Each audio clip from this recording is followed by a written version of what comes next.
This is going to sound like a bad pun, but this movie really is strange.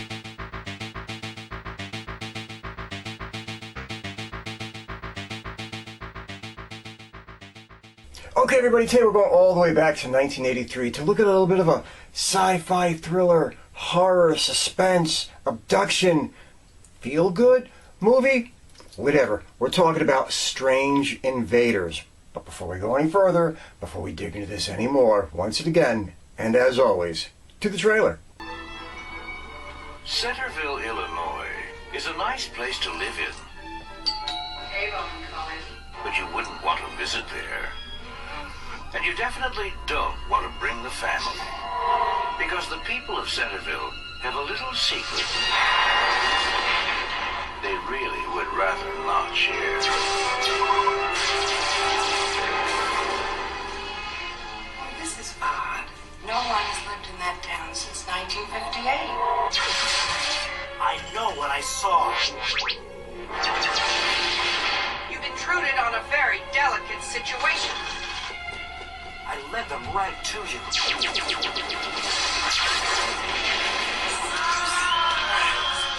25 years ago, they came from another galaxy and joined the human race. Now, they're ready to leave, and some of us may be going with them. Daddy, I don't want to go.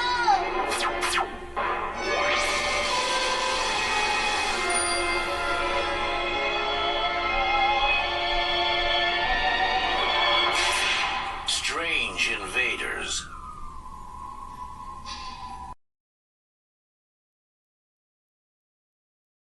Okay, this motion picture was directed by Michael Laughlin. Now, we're going to keep this short because he only directed 3 things. He did a little writing, producing, but really he directed 3 things.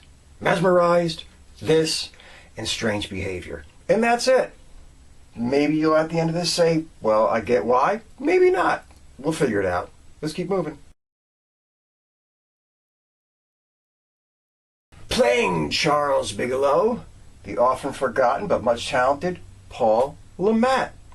Let's go. We're talking about he was in the legendary American Graffiti, and of course he was even in more American Graffiti, and Melvin and Howard, and Death Valley, and Puppet Master, and a lot of TV stuff, you know, like The Night They Saved Christmas, On the Wings of Eagles, those Lonesome Dove flicks, Grace Under Fire, and of course he was in The Burning Bed with Farrah Fawcett. If everybody remembers that, he got a lot of praise for that, his portrayal of stuff. So, it is what it is. Let's keep going. Playing Betty Walker, Nancy Allen, possibly looking at her cutest in this motion picture. But anyway, we've talked about her a lot in the past. Let's do it again. She has been in awesome stuff like RoboCop 1 and 2 and 3 and Dress to Kill and Carrie in 1941 and Blowout, which I just reviewed, and The Philadelphia Experiment, and The Patriots, and I Want to Hold Your Hand, and home movies, and not for publication. So she's been around, been in a lot of things. We all know her, we all remember. She was everywhere in the late 70s and early 80s, even mid 80s. Nancy Allen. Play Margaret. Doesn't get talked about that often, but Diane Scarwid. Let's go. We're talking about she popped up in Rumblefish. You remember that. I reviewed Rumblefish. And she was in Honeysuckle Rose, and Psycho 3, and Silkwood, and Inside Moves, and Extremities, and the Neon Bible, and Party Monster, and What Lies Beneath, and mostly, for the love of God, we all know, No More Wire Hangers! Mommy Dearest. I mean, that's going to be her legacy, let's face it. Playing Miss Benjamin, Louise Fletcher. Let's go. We're talking about she has been in little gems like The Exorcist 2 and Strange Behavior and The Lady in Red and Brainstorm and Firestarter and Once Upon a Time in America, Invaders from Mars, The Boy Who Could Fly and Two Moon Junction and Best of the Best and Blue Steel and The Player. And for all of us, let's knock off the bullshit. She will always be Nurse Ratched. Always be Nurse Ratched. From One Flew Over the Cuckoo's Nest. Hey man, why not? That's not a bad legacy to have, is it? Playing Willie Collins. Michael Lerner. Let's do this thing. We're talking about he has been in a lot of stuff. You're going to recognize his face, trust me. He's been in a lot of stuff. I mean, he has been in things like Vibes and Maniac Cop and Harlem Nights. Wait a minute, I think that was Maniac Cop 2 now that my memory serves. Doesn't make a difference. And Omen 4, The Road to Wellville, and Godzilla, the 98 one that really blew. And Elf, and X-Men, Days of Future Past, and The Baltimore Bullet, and St. Ives, and I mean, more television than I could ever friggin' name. So the guy was around. Playing Arthur Newman. Oh yeah. The one and only Kenneth Tobey. Let's roll. We're talking about, of course, he was in The Thing from Another World. Come on, let's stop screwing around. And he was in The Beast from 20,000 Fathoms. It Came from Beneath the Sea. Gunfight at the OK Corral. The Steel Jungle. Shit, even Big Top Pee-wee. God, I can't get my words out. And Airplane. And Walking Tall. And The Candidate. And Hero at Large. And Billy Jack. And I just talked about him, for the love of God, in Dirty Mary. Crazy fucking Larry. A few reviews ago. Actually, it was probably more than a few reviews ago. It was probably a while ago, but it doesn't make a difference. He was in that. He's in all the other shit. And he's in this. That's all you need to know. And there's a bunch of other people in this motion picture too that you got to keep an eye out for. Little stars, little gems, people you might remember. We're talking about people like Fiona Lewis. She was in stuff like Inner Space. And we're talking about June Lockhart, of course, from Lost in Space and Petticoat Junction. And Charles Lane from like everything from The Music Man to It's a Wonderful Life. And Wallace Shawn, come on, you remember that guy, very distinct looking dude. My Dinner with Andre and The Princess Bride. So this motion picture is loaded with people that you're going to remember, and some of them is tributing stuff they've done in the past because it's a sci-fi movie, you know, and there's little sci-fi clips of other movies on TVs playing. I'm digressing. Okay, everybody, we're going to do this in 90 seconds or less, so we can keep it fast, keep it entertaining, keep it moving, so we can all get to where we would much rather be, the summation. You got this little town, and out of nowhere, one day, as this guy's making out with his girlfriend and people are going about their little business, a UFO shows up. Holy shit. All hell starts breaking loose. Won't get into too many details. It is what it is. But then you jump 20 years into the future, where you get to meet one, Paul Lamont, who is a college professor, and he's into whatever that study of insects is. Who really cares? But one day, his ex-wife shows up at his apartment, looking to drop off their daughter, and then take off, saying she's got to go to a funeral, some weird shit like that. Who knows, who cares? But she never seems to come back. They can't find her. They look for her. Nobody knows where she is. They call. She's missing in action. Weird situation. He gives the daughter to his mom, and he goes looking. But when he goes looking, what does he find? This little town she said she would be in. But it's a weird little town. The people act strange. They act really odd. His dog disappears. And just as he's starting to really ask some questions, holy shit, he sees they're aliens and they blow the fucking shit out of his car. Comes back to the big metropolitan area and sees in a newspaper a picture of one of the aliens that did this shit. Well, that leads him to one newspaper writer, Nancy Allen. And he asks her where that photograph came from. She thinks it's a crock of shit. Before you know it, she's kind of screwed with by the aliens. So they team up and look for the guy who got that photograph so they can go back to that town and try to find his wife. And by the way, at this point, his daughter who's been kidnapped, and rescue them and on with the flick. You get it. It is what it is. I mean, that was a long-winded explanation, but Jesus Christ, it's a sci-fi flick trying to copy one from the 50s. Roll with it. Okay. Does Strange Invaders work? Yeah, Strange Invaders works, but it's still a strange little movie. And we'll get more into that as we roll along. Let's get the big three out of the way as always. The directing? The directing's kind of weird. There's times of it where it's really beautiful and gorgeous and the shots are just incredible. And then there's times of it where you would think that the guy who's directing it is doing his first college movie. I don't know why. Sometimes it looks that way, sometimes it doesn't. It's just weird. It usually leans on the good side compared to the bad, but there's some moments in it where you're just like, why'd they do it this way? But it is what it is. Let's keep moving.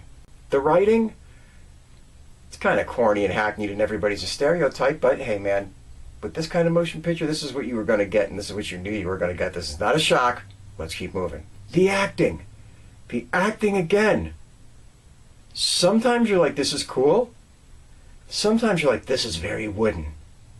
And you don't know if they were told to be that way, or they just came across that way. Because of the whole premise of the movie. That's kind of a throwback to the 1950s. A little bit sterile, a little bit under-emotional. I don't know. But there's parts of this movie where the acting is cool, and then there's parts of the movie where the acting just feels like it was a one-time take, and let's do this, and none of the reactions seem right about what's going on in the scene. Intentional? Unintentional? But it sure as hell is what it is. Now, as I said, there's a lot going on in this motion picture. Strange Invaders is kind of a strange little flick. Obviously, like I've said numerous times, this is kind of a throwback movie that's meant to make you feel like the little sci-fi adventures of the 1950s, whether it was an invasion of the body snatchers or whether it was This Island Earth or whatever the hell it is. It's supposed to make you get that kind of a feel and that kind of a vibe. You're supposed to be terrified and scared and whatever by all these aliens taking over this town, but not really too terrified, not really too scared. It just is what it is. You kind of roll with it and you go along. And then when the abduction happens, you're like, man, this is really getting dark and really getting weird. But then later on in the movie, not to give anything away, it turns almost into the Wizard of Oz with a feel-good, let's go arm in arm, dancing off into the sunset, and everything's okay. Nothing you just seen was dangerous at all. Don't mean to give away too much, but let's face it, you'll get there. So the movie has like an odd kind of vibe. It's kind of all over the place. And the one thing that's really going to jump out at you about this motion picture, the one thing that's really going to kind of slap you in the face is the look. I don't even mean the directing. I mean the look, the cinematography. It's just weird. It is so blown out and so hazy and so glowy. Everything looks bizarre. You don't know if you're in a goddamn dream state through the whole motion picture. You don't know if they were trying to emulate some kind of a look from the 1950s and went a little bit wry. I've seen this kind of done before. I mean, they did it a little bit in Eyes Wide Shut. They did it a couple like scenes from the original Invasion of the Body Snatchers, but this takes it to a new level. It looks like somebody literally took Vaseline or some of that old clear plastic wrap from years gone by and just laid it over the lens and said, go. Because everything has a haze. Everything has a glow. Everything almost appears semi out of focus at times. It's just an odd stylistic choice. And it's one of those things that where either it's going to throw you out of the movie and you're going to find it annoying as hell because it half blinds you and everything seems washed out and bizarre, or you're going to be like, wow, what an ingenious stylistic choice. I think that this guy should have won the Academy Award. It's one of those kind of things. It's either going to really bug you or you're really going to roll with it and it's going to be okay. Personally, for me, I think one of the highlights of this motion picture, honestly, is Kenneth Tobey playing Arthur Newman. Because he's really creepy and really weird and he's really bizarre and he really gives you a little bit of a feeling of ew and dread and stuff like that. I think he nails his performance probably better than anybody. Nancy Allen's really cool. I like her. She comes across as a kind of a Nancy Allen role. Kind of a thing. Paul LeMat, he doesn't really have that much to do in this thing. I mean, I wouldn't say he looks disinterested, but he doesn't look totally vested in this thing. He's just kind of like going through the motions and cruising his way through. The guy's a good actor. Unfortunately, in modern times, he's fallen on some hard times. He's not doing the best he's ever done. I think he's got a lot of things going on mentally, and it's kind of sad to see him in such a state. But back in the day, he was a pretty good actor. And in this, either he was phoning it in or a director was telling him to hold it back because he just seemed to be like going through the motions. In the end, as you're watching this motion picture, you're going to come to two conclusions. And you're probably not going to know which one they were going for. You're going to be like, this is stylistically brilliant and they meant this to happen. Or they were just shooting from the hip and this thing landed in the place that it landed in for the good or for bad. But all that being said, in the end, what you have is 93 minutes of a cute little sci-fi flick. That, let's face it, if I got an hour and a half to kill before we go to bed, this thing is on YouTube all over the place. I'll put a link below to the best version of it. It's worth a watch. It's worth a remember. Hell, for the practical effects of the masks and all the aliens pulling apart and all that kind of stuff, it's worth it just for that. No CGI, folks. It was just makeup effects, and they were really, really, really good. That's where most of the budget had to go or something, because I can't believe that they put it anywhere else. The spaceships look hokey. The town looks like they just found some small town to film in. Everything was very basic. Hell, even fucking Paula Matt's mom's apartment only had like a bed and a dresser in it. You're like, what is going on? They didn't even set dress half this stuff. Think of Nancy Allen's office too. It's a table and a chair. And the same thing with Louise Fletcher's office. It's a table. It's weird. I don't know how to put it. But either way, the money went to those effects. Those effects look great. So all being all, get out there. Watch Strange Invaders. It's a fun little flick. It's enjoyable. Especially appealing to those people that might not really be into sci-fi and horror. And they'll watch this and be like, oh, that was cute. And that's what you're kind of walking away with it feeling. No, that was cute. No more, no less. Anyway, see you soon. Take care. Stay out of trouble. Be kind to a stranger. Be good to a friend. And above all else, under no circumstances, at any time, take any bullshit from anybody. See you soon.